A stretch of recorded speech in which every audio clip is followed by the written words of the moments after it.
Welcome to Sticking to the Truth with Julene Jackson and Debbie Jansen. We are two motor mouth mama bears willing to discuss current events with honesty and boldness. We will always stick to the truth.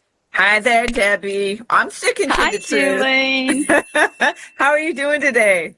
Well, it's so good to see you. You look fabulous as always, but I'm having some issues today. Oh, I need some help. Are you up for a challenge?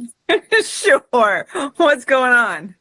Well, you know how I am. When I see a problem, no matter what kind it is or how important it is or even how crazy it is, I feel challenged to understand what's going on and how to fix it. And today, Julene, I'm struggling. I want to understand why the left is so against good policy. Why do they feel like they have to always attack? Why can't they just look at an issue and see the good and probably see some bad, but work together with people of different opinions and come up with a plan that works for everything? That's how you work together. Mm-hmm. I don't get this constant fighting every word out of a conservative viewpoint and then trying to destroy that person for those viewpoints.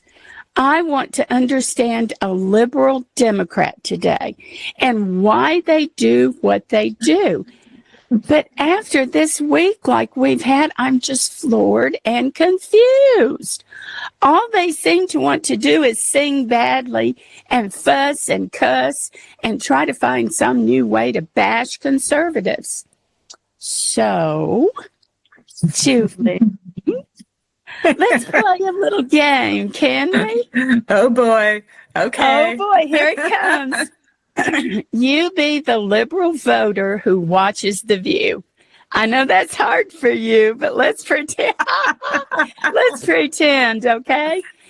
And let's pretend we're having a conversation. So you play the part of the angry voter who just hates Trump and anything he does. And I'll play the part of the conservative who wants to have a discussion. So I'll keep trying to give you the benefit of the doubt. Maybe if we play this little game, we can figure it out together about what's going on.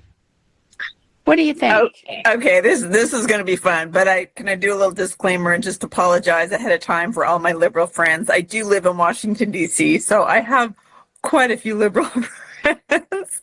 So what I might say is not indicative of how they all feel, but I will try and go into my liberal viewer of The View mode. I agree with that 100% because I have liberal friends too. And, you know, anytime you say they, you have already made a mistake because people in groups have people who are really dedicated to that group, people that are just there saying, I'm going to see what happens, and other people who kind of ride the fence and they agree sometimes and they don't sometimes. And I have some liberal friends that can talk to me and have a really good conversation. So what we're doing today is trying to figure out those who can't have a good conversation, who can't get in there and show us which really seems like a lot of people today. It does seem like a large segment of society. We're struggling to have good conversations with people that have different ideas than us. So I think yes, we are. This might be kind of fun. It's more, I watch Jesse Waters and his assistant goes out and talks to people on the street. And when they open their mouth, I'm just like, what? They don't know who the first president of the United States was. They don't know where the Vietnam War was fought. When one girl kept saying China, he said, the interviewer said Vietnam War, and she never could get it. And I sit there and I'm losing my mind over that because you and I both, we study and we research a lot and we like to have good conversations. Okay, well, here we go, Julene. and I am ready to do this. So let's pretend we just meet on the street. Hi, Julene. I'm so excited this week. I hope you are doing well. No, actually, I'm not. I'm very upset. I do not like what President Trump is doing right now. In fact, I think I'm horrified. Oh, I'm sorry. What don't you like?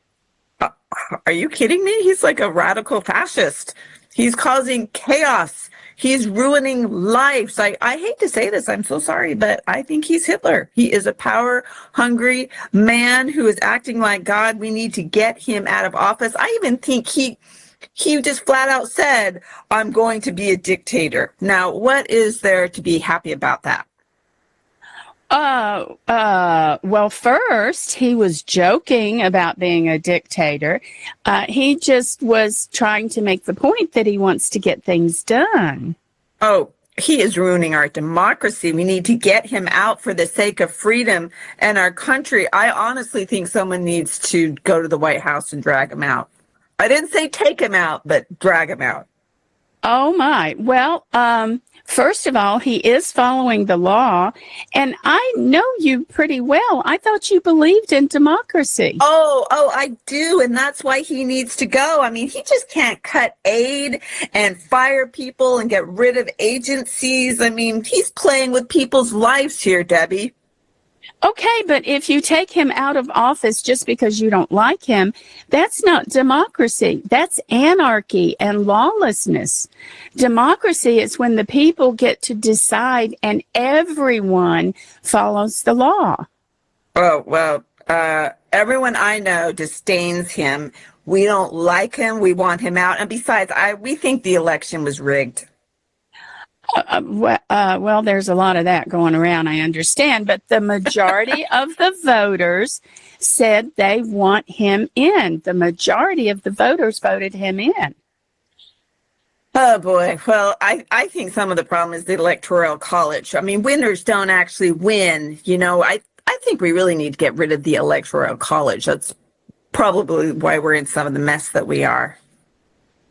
Okay, but he won the Electoral College and he won the popular vote. So he won it all. The majority of the people want him in that position because the Electoral College he won and then all the popular vote he won. Well, I just think the Electoral College is outdated. It's just not working for our country anymore.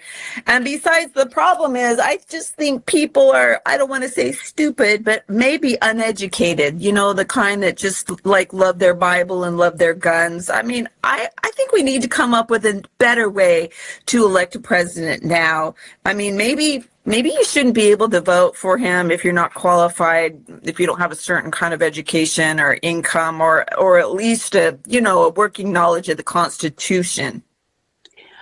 I get what you're saying, but the Constitution is why we vote like we do. Everyone's vote counts, and they're allowed to vote any way they want. When the people have a free press and can learn about the candidates without interference, the people will probably vote for true freedom.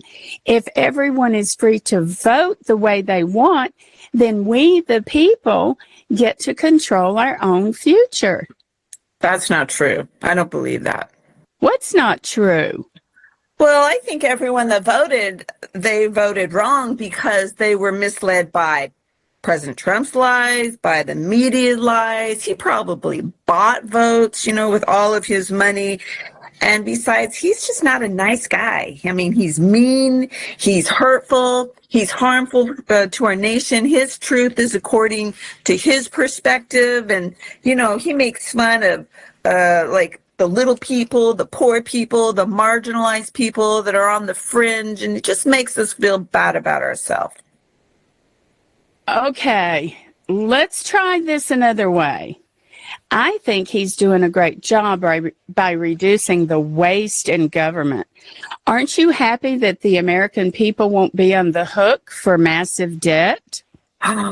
Are you kidding me? Elon Musk and his young comrades, I mean, they weren't even elected, and now they have access to sensitive records and my personal information. No, I'm not happy about what's going on here. This But Doge experiment and rejection of government, it just makes me sick. But don't you realize, Julene, that most of the people in government jobs aren't elected either? But they still got the job because of their expertise or because of what they wanted to help accomplish. And that's not what I ask. I ask, aren't you glad that we are saving money? Well, no, because I think these programs are valuable. I mean, you get rid of these programs, and I think lives are going to be lost. And think about the children. The children are going to be impacted. So you agree and believe we should be spending millions of dollars for drag shows in Africa?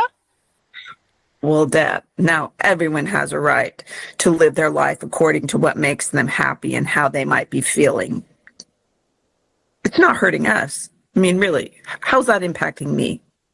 Well, it is, because when the government wastes money, that's the same as them coming in and robbing my bank account and your bank account.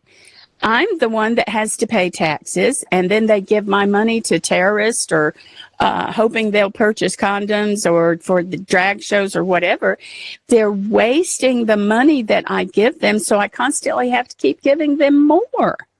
Hey, don't pick on the condoms. That's a medical issue, Debbie. I mean, we shouldn't have unwanted children coming into homes that aren't ready to raise them. What is wrong with you, Debbie? I'm shocked. Where's your compassion? Oh, Julie, enough of this experiment. I'm not sure this is helping me at all. I'm worn out and frustrated, and I still don't have the answer. They look and act like they hate the Constitution, and yet they blame us for destroying it. And then they support these crazy ideas, and to me, many of them just look clueless about the needs of the American people. I think I've got a headache. Help me, Julene. Okay, calm down. Take some deep breaths in and out. Let me see. Go do some meditation after our show today. Let me see if I can help you, Debbie. You know. Okay, do, Julene, do. I'll massage my head. Massage your temples while I talk for a second. You know, I live in Washington, D.C., where 92% of the people voted for Kamala Harris. And I think a lot of the reason the majority of people, Democrats, seem to be against what we deem as reasonable governmental actions of wanting some accountability is because they're focused on their feelings, right? They look to government to make them feel better. They look to government to solve problems, to issue checks, to take care of us. So our founders intended that we look to God for our freedom, and we look to God for deliverance and solutions, and He will provide the way as we turn to Him. But through the years, as government has gotten bigger and bigger and promised more and more solutions, we assume that they are responsible to take care of us and to make us feel secure and happy and, you know, like we're moving forward to having a great life. So the problem with that is that the rule of law doesn't work with feelings, right? Feelings don't care about the facts, right? It doesn't matter right. how you feel about any situation. The most important thing that we do is that we act on the rule of law. Now, our founding fathers knew that. That's why they gave us a constitution. In fact, in the 5,000-year leap, there's several principles that talk about this constitution was given to should be structured to permanently protect the people from the human frailties of leaders that might come along and that might be tempted to go along with, you know, the trends of the day or what popular pundits are saying or social experiments such as transgender, you know, people in the military or leading, you know, presidential picks over education or allowing men in sports or puberty blockers for children. These are all kind of like new and exciting social experimentations.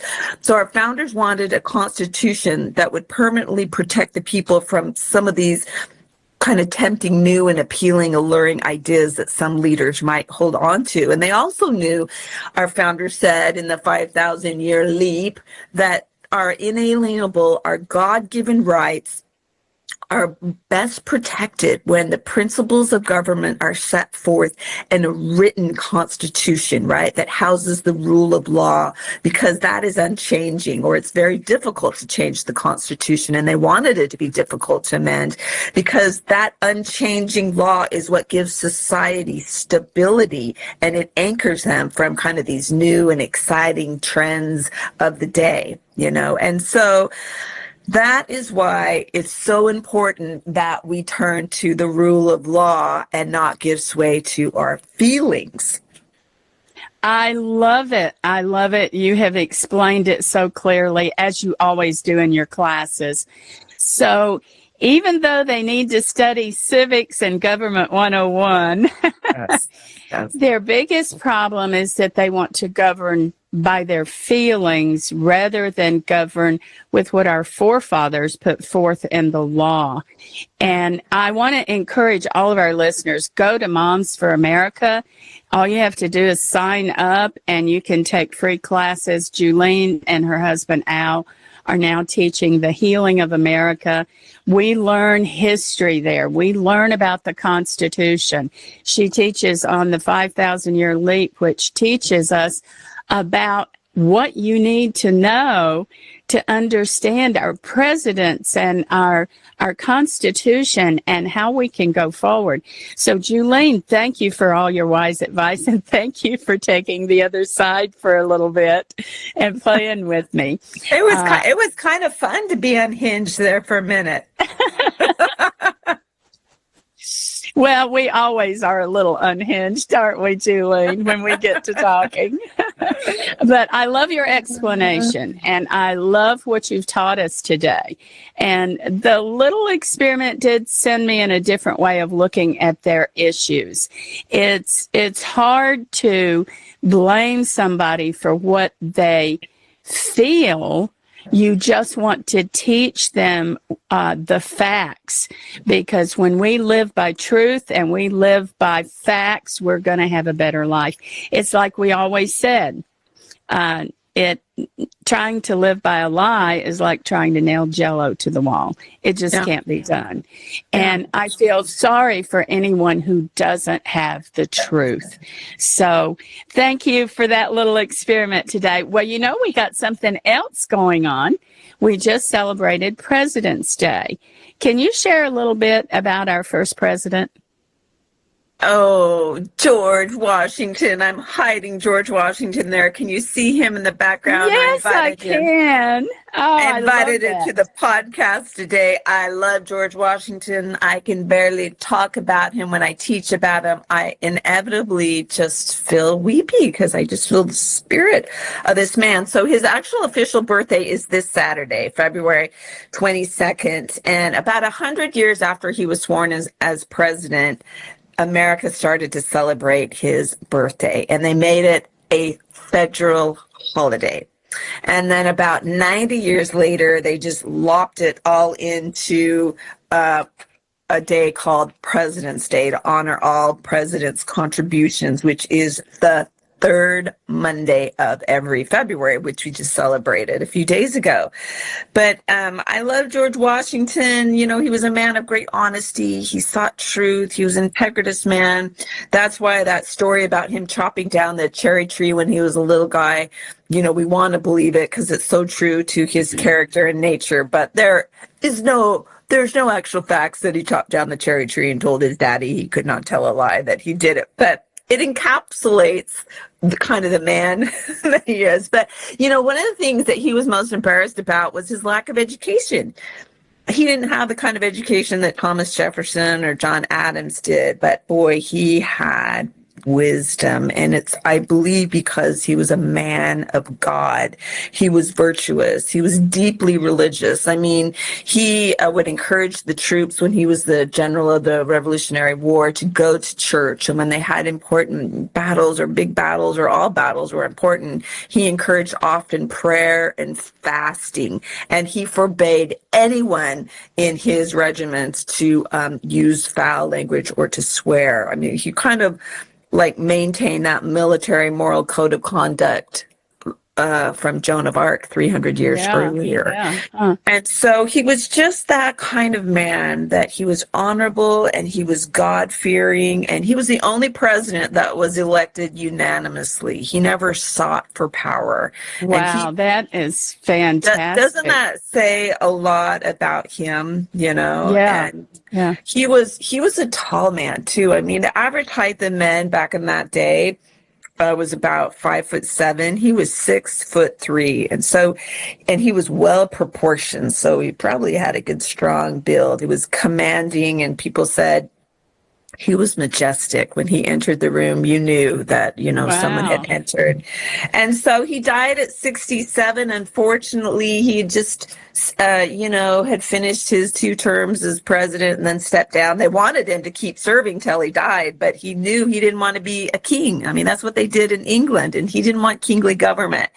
And so he stepped down, and he had only been at Mount Vernon for a year or two. And his property, he had grown it to about 8,000 acres. And he was, like an hour or two outside of Mount Vernon when a storm hit, and it was cold, and he had to ride his horse for about an hour in the rain. And when he got home, he turned sick, and then he started having a hard time breathing. So the doctor came, and in those days, they thought if you let a person bleed out a little bit, you could get the sickness out of him. And they let poor George Washington bleed out for 13 hours. He lost 82 ounces of blood, and ultimately the doctor, we'll say it was the doctors that killed him. But just imagine if we would have had another decade or two with the great George Washington, how he could have bolstered and shored up our nation behind the scenes. And so I really feel if more men were like George Washington, the gates of hell would shake forever, because they would have no power or pull over us. And he was a godly man, and he turned to God, and God blessed him and spared this land because of him. I love this, Julaine. I love it. I have learned so much in your classes about George Washington. And I think that there are people that are called to a time, and they stand strong, and they help nations or churches or families or whoever become better just because they're there with, like you say, their wisdom and their strength. And I loved that he was a good Christian. He was a thoughtful man, and he loved this country, and he wanted to do all he could to keep America free. I know that you've taught us that he really didn't want to go back and serve as president. He said, I've already served in the army. Yeah. But he wanted so much for America to succeed that he said, I'll do whatever it takes. And I love that he was an honest man. He seemed to appreciate the truth and loved to share the truth with people. In fact, as I read about him, my favorite quote from George Washington is where he said, still, I hope I shall always possess firmness and virtue enough to maintain what I consider the most enviable of all titles, the character of an honest man. So it impressed me, that quote impresses me, that he worked to be an honest man. So many people, they don't watch what they say, and they're not very honest at times, and they say, oh, well, that one slipped out, or that. To me, when you work on being and having the character of an honest man or a truthful man or a loving man or woman or whatever, it means that that's front and center. That's what is most important to you. I've told my grandchildren and my children, I will never lie to you. even if it gets me in trouble, I will never lie to you. And I want to be that kind of person. So George Washington really impresses me. And thank you for the lesson on him. Oh, yeah. I mean, our founding fathers were so intent on having morally strong and virtuous men and women put into office, because then they would enact morally strong and virtuous laws based on God's laws, right? Not based on feelings that we're seeing so much in the world. You know, this whole notion that our feelings somehow have given us a license to perform has been embedded into society and even into Congresses and into schools, that, you know, if you feel something, then it must be, you know, you must go with it. You must experiment on it. And ultimately it must even be protected by law, because, you know, your feelings matter. Just think of Disney, you know, telling you to let it go and follow your heart. But, you know, we've gotten away from saying, well, what about following God? And, you know, when you follow God, you can put your boundary, you put your feelings in perspective, because God has put forth, you know, boundaries, the bounds which the Lord sets forth in scriptures to help bring our feelings under submission, because we all have feelings. That's like a normal thing. You know, we teach our children, of course, feelings are normal, but you keep them within the bounds that God has set, because your feelings just don't give you permission to go out and act. I mean, it's like, if you're a girl and you like another girl, that doesn't mean you act on those feelings. Or if you're a man who's married and you like the lady in, you know, the office, that doesn't mean because you feel like she's attractive, you should, you know, therefore pursue a relationship with her. You know, your feelings, if you're not careful, these urges can be our undoing and our destruction. And so, you know, we have to teach our children that God's laws and God's love is the preeminent basis by which we counter our feelings. Our feelings consistent with what God has taught us. And that's why our founding fathers, you know, wanted religion. They said there must be religion if we're going to maintain this republic, because religion will help keep our feelings in check and not just, you know, act out on them because we're feeling them in the heat of the moment. Therefore, they must be right. Let it go, feel it, follow your heart, baby, kind of thing. That's why I don't like Disney. You know? So if we say we want to follow Jesus, then we got to follow his lifestyle. We got to follow, you know, the things that he's put forth. And whether it is a spiritual issue, which I believe it is, or whether you're the type of person that you don't believe in that, the thing is, anytime you follow your feelings, you are going to fail.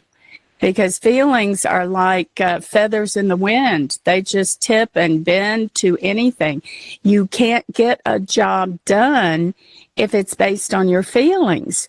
You have to say, this needs to be done, and no matter what happens, I am going to follow my plan and get it done.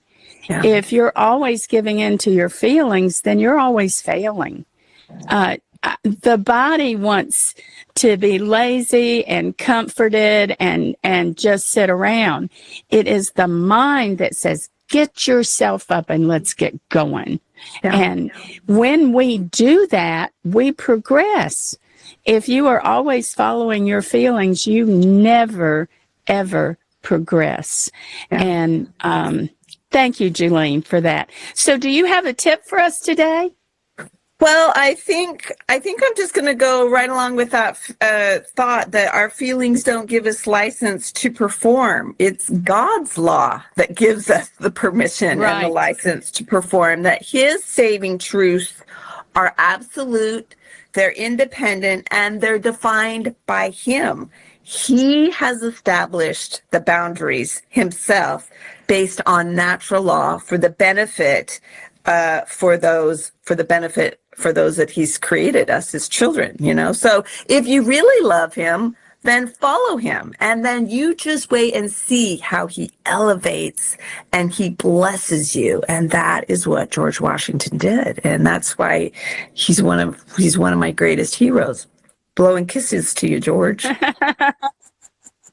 That's great, Julie. I love that. And you're exactly right. You are exactly right. Because whether, like I always want to say, is give people who don't believe a chance to hear what we're saying.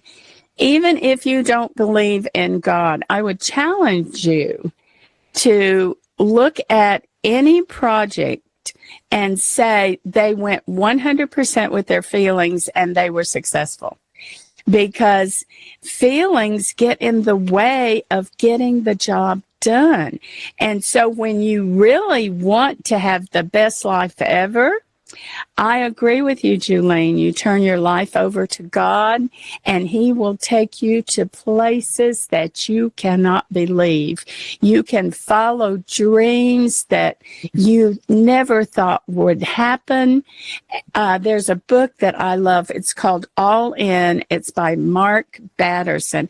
And he says, if you give your heart 100% to God and you come all in with Him, then He will open the world to you. And I think that's what our founding fathers knew about America. If we stick on the plan of being good people and working hard and just neglecting those feelings and say, no, I'm going to do this, I'm going to stay on this road, we will be more successful. Okay, my tip for the day is to do the work necessary to prove to others that you are wise enough to make good decisions. I gave my dad a plaque when I was a young adult. It simply stated, I refuse to have a battle of wits with an unarmed person. Now, that's a think about that one for a minute. I refuse to have a battle of wits with an unarmed person. That's a challenging statement nowadays. We run into a lot of unarmed people.